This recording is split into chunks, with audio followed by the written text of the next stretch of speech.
madaxweynaha dowlad goboleedka Khatuma State mudane Cali Khaliif Galayr oo wareysi gaar ah siinayay TV-ga caalamiga Universal xarunta uu ku leeyahay magaalada Muqdisho ayaa waxa uu kaga hadlay arrimo dhowr ah oo ay ka mid yihiin wadahadallada u bilowday Soomaaliya iyo Somaliland dagaal maalin ka hor ciidamada Somaliland ay ku soo qaadeen deegaano ay ka mid tahay Kalshale iyo waliba kulamo uu la qaatay madaxda ugu sareysa wadanka Soomaaliya madaxweyne Galayr ayaa waxaan weydiiyay hadal ka soo yeeray wasiirka arrimaha dibadda Somaliland Maxamed Biix Yoonisa kaasoo ahaa inaysan aqbali doonin in dadka ka soo jeeda Somaliland inay shirka ay soo fariistaan waxa uu tilmaamay in haddii ay taasi ay dhacdo in gabi ahaanba ay shirka isaga bixi doonaan madaxweyne Galayr waxa uu yiri waxyaab leh waa ninka hadda sheegaysay wasiirka arrimaha dibadda ee Somaliland hadduu isagu dhan ka socdo meelay adduunka laga maqlay ma ay jirto labada dhanba annaka cid isu imanaysa sheegayna tooda cidna kama talageliyaan cidda shirka imanaysa dawladda dhammayd ee qarankan anagu oranaya hebel iyo hebel ma iman karaan ama dad ka xaq u leh ee dhulka ka yimi waqooyi ee ummadoo aan qabiil qura ahayn beel qura ahayn shirarka ma imanayaan waa waxyaalaha maamulkaas guracan ee uu ku dhaqmayo iyaga shirka u baahan dawladda Soomaaliyeed shirka uma baahna iyaga u baahan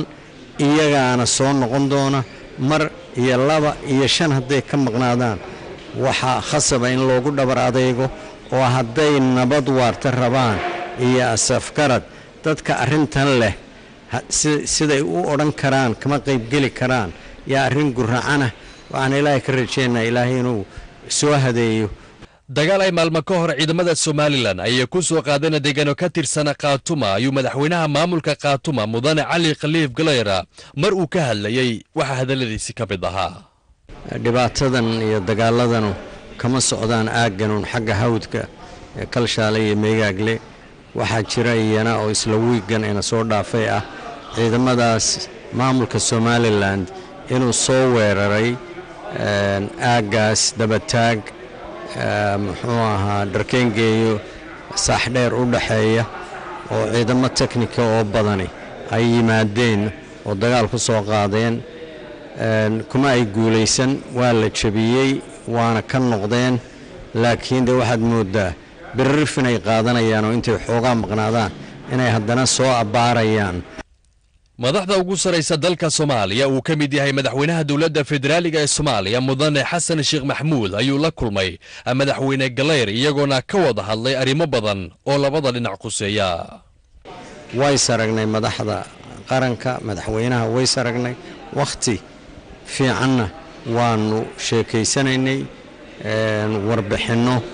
iyo arrimo dhacay garawshiyo la siinayo